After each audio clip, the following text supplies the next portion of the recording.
Et salut la compagnie, j'espère que vous allez bien. On se retrouve aujourd'hui avec les favoris du mois de septembre. Et ma voix d'outre-tombe car j'ai attrapé la crève.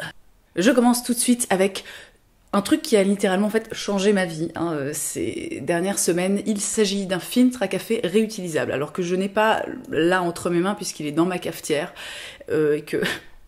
J'avoue, j'ai eu la flemme de le sortir, de le nettoyer pour vous le montrer, mais je vous insère une image ici qui sera bien plus parlante que mon filtre à café dégueulasse. Donc c'est un filtre que j'ai acheté, je crois, si mes souvenirs sont bons, sur une boutique en ligne qui s'appelle Hakuna Taka, qui est vraiment spécialisée dans les trucs zéro déchet, écologique, etc. Et j'avoue qu'au départ, j'étais un petit peu dubitative, je me disais... Tu vois, c'est-à-dire que je le sentais quand même un petit peu bif-bof. Et en fait, ce filtre est absolument génial. C'est-à-dire que depuis maintenant des semaines et des semaines et des semaines, je n'utilise plus qu'un seul filtre pour faire mon café tous les matins.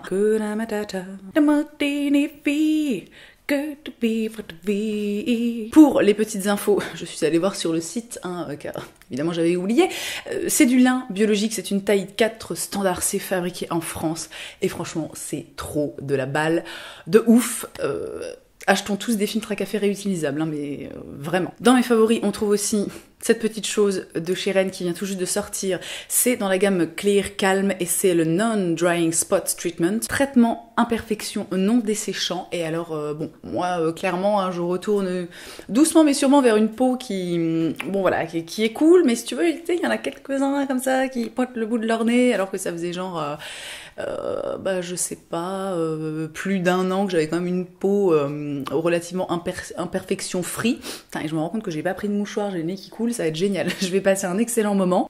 Oui, on fait tous ça, ça va, faites pas genre, vous êtes jamais un peu mouché avec vos doigts. Bref, le retour de quelques petites imperfections de ci, de là. Merci la vie. Du coup, autant vous dire que ce genre de produit, c'est du pain béni pour moi. C'est donc un produit qui se présente sous la forme d'un petit gel comme ça, mais qui est quand même assez liquide, qui contient au niveau des actifs, et bon, parce que vous savez que je ne suis pas capable en fait de retenir toutes les informations importantes liées aux choses de la vie, donc qui contient de l'écorce de saule, qui est un dérivé de l'acide salicylique et qui aide en fait à éliminer les imperfections mais sans irriter la peau. Il y a du complexe de pin maritime et de thym, ça adoucit la peau, ça facilite la guérison et ça réduit le risque de cicatrices. Et ça, on aime bien. Et enfin, il y a de l'extrait de chlorella prébiotique. Et ça, c'est vachement bien. Vous savez que je m'intéresse, je vous en ai parlé il y a pas très longtemps, je m'intéresse un petit peu au microbiome de la peau, etc. Et c'est donc en fait un extrait qui soutient le microbiome de la peau. Ça veut dire que les bactéries sur ta peau, tu vois, elles sont pas en mode, tu vois, c'est la panique, qu'est-ce qu'on nous met sur la tronche, etc. C'est bactéries de la peau friendly, en fait, si tu veux. Donc c'est un produit que personnellement j'applique matin comme soir. Il m'arrive même vraiment quand je suis en plein dans le pic du spot, tu vois, il m'arrive même d'en mettre au courant de la journée parce que c'est légèrement teinté, mais en même temps quand vous le mettez sur la peau, voilà, vous en mettez si peu qu'en fait ça ne teinte absolument pas la peau, ça laisse pas d'espèces de film ou de trucs un petit peu chelous, donc vous pouvez le mettre sur votre peau, vous pouvez vous maquiller, vous remaquiller par au-dessus, il y a absolument aucun problème. Et je trouve que c'est un produit qui est vraiment très efficace en fait pour faire disparaître les boutons, voire vraiment pour les empêcher en fait de sortir. J'en ai eu notamment un il y a pas très longtemps qui a commencé, tu vois, genre à pointer le bout de son nez par ici. Je lui ai collé, tu vois, du spot treatment dessus et le lendemain matin, littéralement, il avait disparu. Après, c'est pas un truc miracle non plus. Moi, j'ai un bouton là qui est un peu plus récalcitrant. On est un peu plus dans un... Vous savez, les relous qui sont là, qui restent là pendant 2 semaines et tu peux... Je sais pas, t'arrives rien à en faire, c'est insupportable. Là, ça prend un petit peu plus de temps, mais vraiment, c'est un produit qui est super efficace. Et pour cette vidéo, je suis en partenariat avec Rennes. Voilà, je fais donc un placement de produits rémunérés pour cette petite chose. J'ai un petit code promo pour vous. Donc, le code Colline25 vous offre 25% de réduction sur tout le site. Et c'est pas comme la dernière fois, promis, parce que la dernière fois, donc c'était leur crème solaire visage. En fait, le code promo n'était pas utilisable sur la crème. Donc je leur ai dit, mais en fait, il faudrait... C'est possible ou pas. Donc, comme ils sont quand même super cool chez Rennes, c'est vraiment... je les adore. C'est une marque que j'adore, vous le savez, je vous en parle depuis extrêmement longtemps. Vous avez donc le code Colline25 qui vous offre 25% de réduction sur l'intégralité du site. Il vous offre aussi les frais de port à partir de 50 € d'achat. Et il vous offre aussi 3 best-sellers format voyage avec chaque commande et un petit gel doux nettoyant Evercalm si vous commandez pour plus de 75 €. Je vous mets de toute façon toutes les conditions et les détails dans la barre d'infos et sur ces bonnes paroles, eh bien je passe à mon favori suivant. On a enfin regardé l'avant-dernière saison d'American Horror Story qui s'appelle Cult. Alors cette série enfin cette saison plus exactement, enfin parce que cette série est géniale, je me semble que je vous en ai quand même assez souvent parlé dans mes favoris.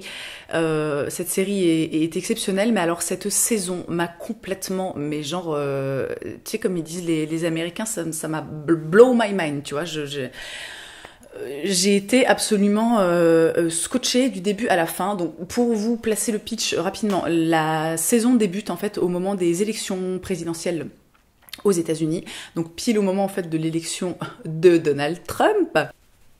Et on retrouve en fait immédiatement les deux protagonistes principaux qui sont donc Sarah Paulson et Evan Peters, que j'aime les deux d'un amour, mais alors absolument inconditionnel. Et cette saison n'a fait que renforcer vraiment mon amour et mon admiration pour ces personnes. Et on a donc d'un côté voilà Sarah Paulson qui incarne le personnage de Allison. Qui est en couple avec une femme qui était pour Hillary Clinton, donc qui est vraiment dans un état voilà assez catastrophique suite à l'élection de Donald Trump. Et de l'autre côté, on a Kai Anderson, donc incarné par Evan Peters, qui est un mec un peu paumé à côté de ses pompes, voilà, et qui devient littéralement hystéro de joie en fait quand Trump est élu. Et très très rapidement en fait au début de la série il va commencer en fait à y avoir une espèce de série de crimes occasionnés par des alors je sais pas si on peut dire des séries de crimes occasionnés, genre excusez-nous pour la gêne occasionnée, bon bref vous avez compris l'idée, des clowns tueurs en fait, hein, voilà, qui débarquent dans la ville, hein, et qui commencent donc à tuer les gens mais de façon absolument mais épouvantable. On a d'un côté donc Kai Anderson qui est dans son délire, qui tout d'un coup décide de se lancer en politique, qui veut devenir conseiller municipal de la ville, et de l'autre côté on a Allison en fait qui est en proie à des phobies, mais alors complètement vraiment absolument terrible et horrible. Et la saison commence comme ça, et en fait je vais m'arrêter là dans le récit parce que c'est déjà très long.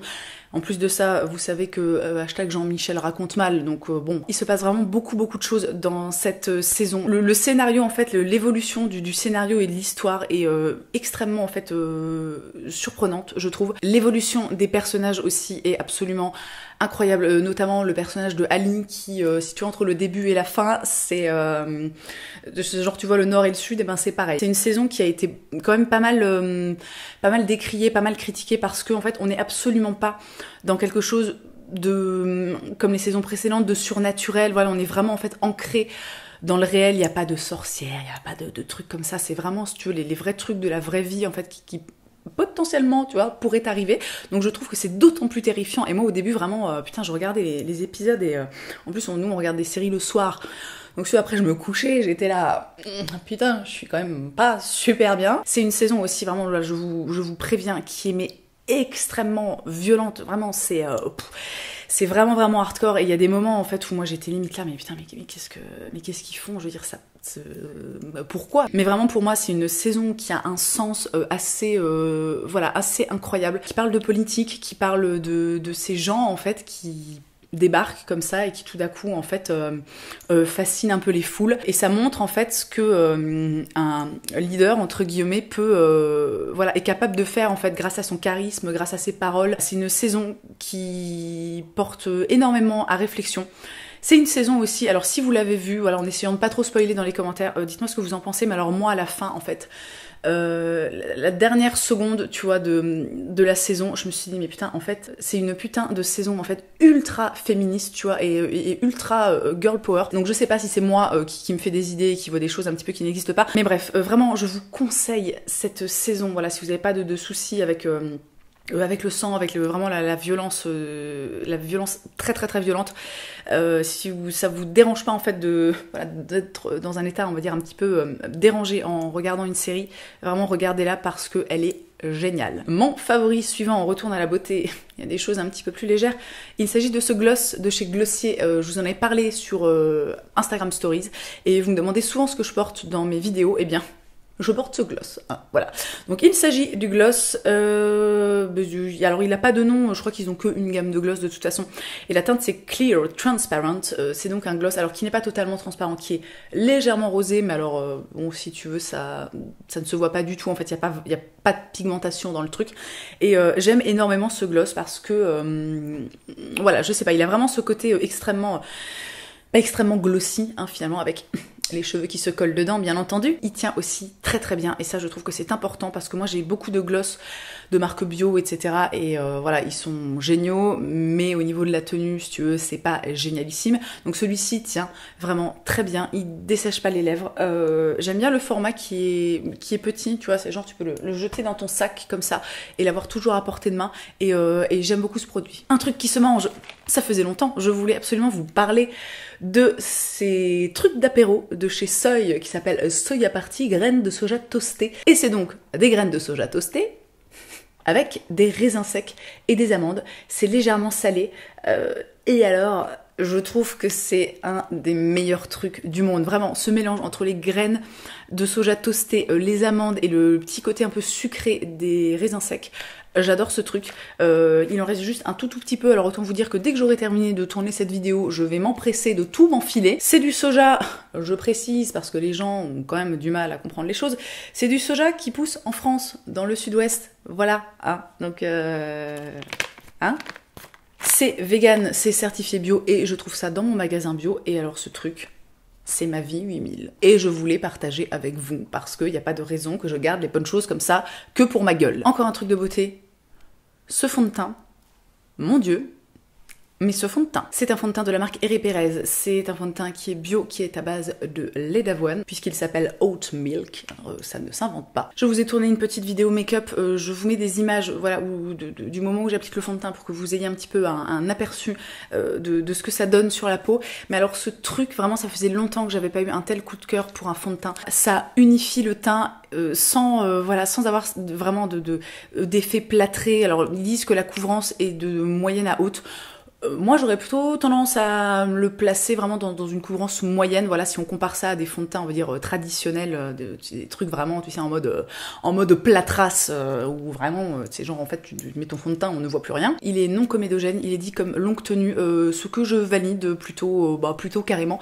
Et alors surtout il ne marque pas les zones de sécheresse et alors ça les gars comment vous dire, moi j'ai la peau déshydratée et j'ai quand même assez régulièrement des petits patchs de sécheresse et des choses comme ça et dès que je mets un fond de teint traditionnel, moi en fait j'utilise beaucoup la CC crème de chez Madara, je vous en ai souvent parlé, mais alors dès que je sors de ça et que je commence à mettre un fond de teint, ah putain, c'est pas beau quoi, tu vois, c'est pas beau, ou alors faut que je rajoute de l'huile dedans, mais alors du coup, enfin bon, c'est un bordel pas possible. Et alors ce truc, c'est genre tu le mets, en fait t'as limite l'impression que c'est une crème hydratante, que c'est un soin, ça laisse la peau vraiment qui est souple, tu vois, t'as pas d'effet de matière, ça colle pas.